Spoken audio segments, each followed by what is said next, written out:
경기 북부 탑뉴스 오세환입니다. 지금부터 4월 15일 실시되는 제21대 국회의원 선거, 남양주시 갑선거구 자유한국당 유낙준 예비후보를 만나보겠습니다. 안녕하세요. 안녕하세요. 네.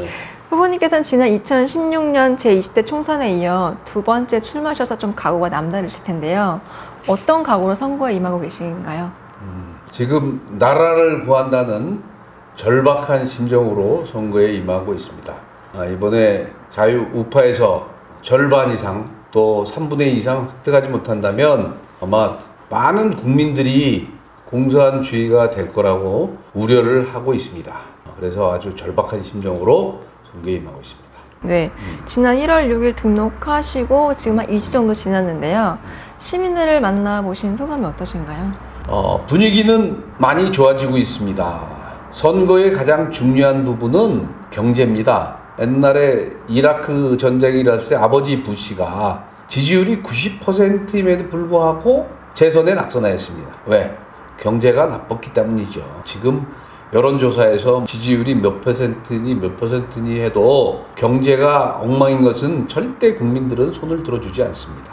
그런데 지금 현재 가시적으로 보면 많은 분들이 중간에 와 있습니다. 이 중간에 와 있는 분들이 우리 편이라는 생각은 하지 않지만 앞으로 석 달 동안 그분들을 우리 편으로 만드는데 혼신의 힘을 다해야 될 것으로 판단하고 있습니다. 네. 후보님께서는 선거 슬로건을 경제와 안보가 튼튼한 대한민국을 위해 라고 정하셨습니다. 여기에는 어떤 의미들이 담겨 있을까요? 지금 지역 내에서 가장 우려되고 걱정하는 것은 지역 경제가 지금 아주 어렵다는 것이죠.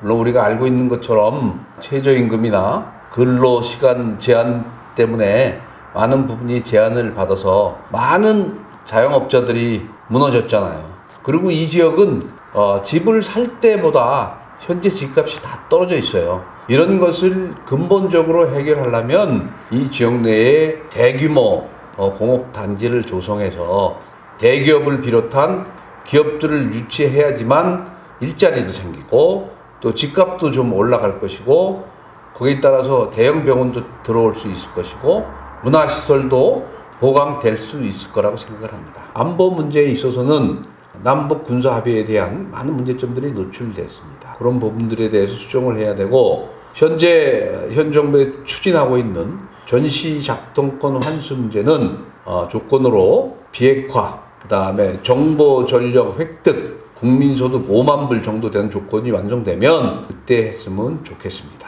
전시 작동권도 우리 주권의 일환이기 때문에 반드시 환수를 해야 되지만 그 조건이 되지 않으면 결코 우리가 연합사령관이 된다 해도 지휘를 할 능력이 되지 않을 것으로 사료하고 있습니다. 네, 그런 뜻이 담겨 있었군요. 네. 후보님께서는 해군 사관학교를 거쳐서 2010년도에 해병대 사령관에 올랐고 또 그 다음 해에 전역하셨습니다. 약 37년간 일선에서 국방 활동을 해 오셨는데요. 국방안보 전문가로서 현재 남북관계 어떻게 보고 계신가요? 지금 현재 있는 국방에 근무하는 사람들은 전문가, 정책가라고 볼 수가 없어요. 그냥 대통령의 당번병, 소위 말하는 통신병 정도 수준밖에 되지 않죠. 장관한테 우리의 적이 누구냐고 물을 때 대답을 멈칫거리는 게 무슨 장관이라 할 수 있겠습니까? 재작년에 남북 간에 맺은 군사협의는 수많은 허점을 갖고 있죠. 그중에 제가 한 가지만 예를 들면 지금 백령도에 공격 헬기가 배치되어 있어요. 근데 공격 헬기가 지금 거의 녹이 슬고 있습니다. 훈련도 못하고 기동을 못하기 때문이죠. 그건 왜냐하면 군사합의 때 서쪽에는 20km, 동쪽에는 40km 내에서는 못 움직이게 돼 있거든요. 근데 안타깝게도 백령도에서 북한 땅 끝 장상고까지는 16에서 18km밖에 되지 않습니다. 그러니까 거기에 그 국내 세금으로 만든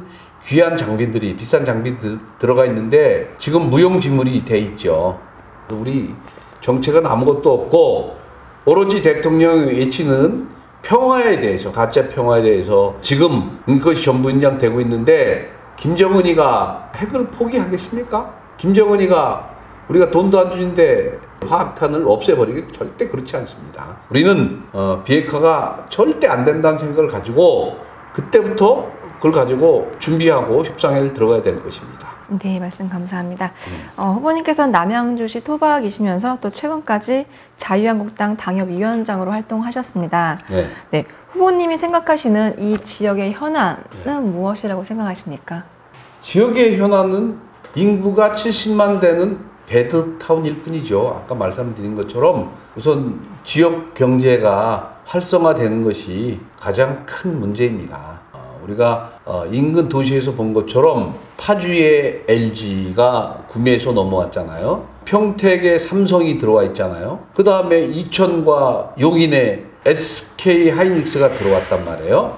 그런데 제가 구미나 용인에서 작년에 SK 하이닉스를 유치하기 위해서 수없이 많은 활동을 하는 걸 봤어요. 과연 우리 남양주, 우리가 살고 있는 고향 남양주에서 무엇을 했을까요? 그런 것들이 가장 중요한 현실의 문제입니다. 그런 문제들이 해결이 돼야지만 교육 문제, 그러니까 좋은 고등학교 이런 것들이 들어올 수 있는 조건이 될 거라고 생각을 합니다. 네, 이런 현안들이 좀 조속히 해결되길 바라겠습니다. 이 지역이 수도권 정비 계획법 등 각종 규제로 개발이 정체되고 있는 것으로 알고 있습니다. 네. 후보님께서는 어떤 정책으로 주민들이 원하는 도시 환경을 조성할 계획이신가요? 여기뿐만 아니라 중앙정부에서 하는 규제들이 너무 많죠. 그리고 또 남양주에서 하고 있는 규제들이 너무 많아요. 그러니까 사업하는 사람 또 일반 자기 땅에 자기 건물을 하나 질래도 너무 힘들어요.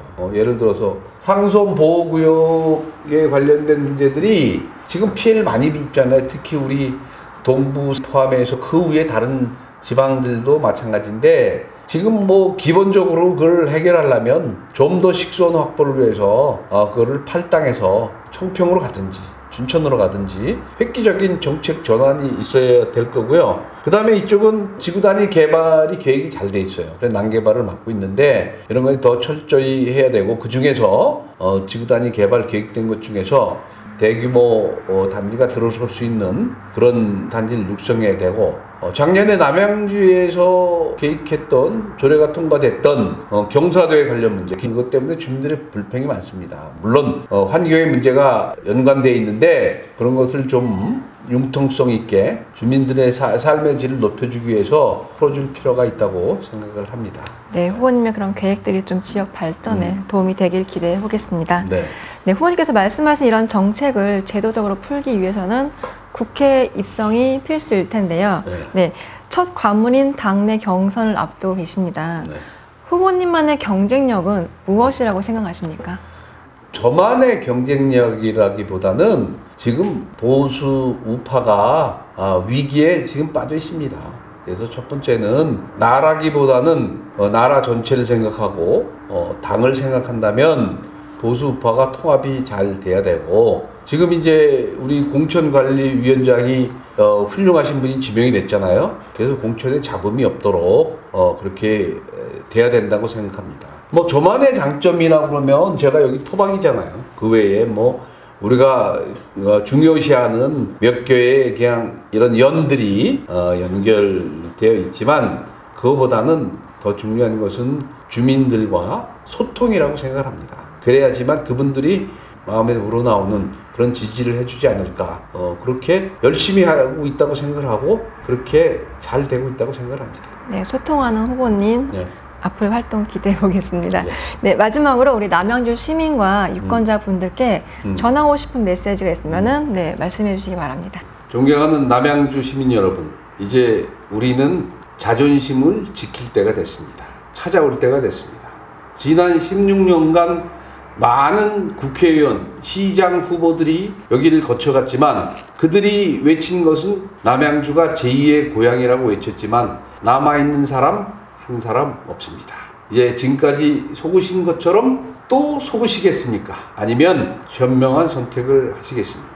사람은 의리를 저버리면 배반을 하면 편하게 살지 못하고 또 이웃과 화합도 안 됩니다. 제가 의리를 지키겠다는 의미는 전 여기 고향인 이곳에서 태어난 곳에서 저의 관이 들려 나갈 수 있도록 이렇게 이곳에서 당락에 관계없이 잘 집을 마련해 놓았습니다. 두 번째로 저는 2010년 11월 23일 연평도 포격전 때 저희 전우 2명을 잃었고 16명이 부상을 당했습니다. 부상을 당한 16명에 대한 명예회복이 이루어지지 않았습니다. 훈포상, 보상이 이루어지지 않았다는 얘기죠. 저는 나의 마지막 소명으로 그네들에게 명예회복을 해줄 수 있도록 꼭 국회에 입성해서 그네들의 한을 풀어주도록 하겠습니다. 감사합니다. 네, 오늘 좋은 말씀 감사합니다. 고맙습니다. 네. 지금까지 4월 15일 실시되는 제21대 국회의원 선거, 남양주시 갑선거구 자유한국당 유낙준 예비후보를 만나봤습니다.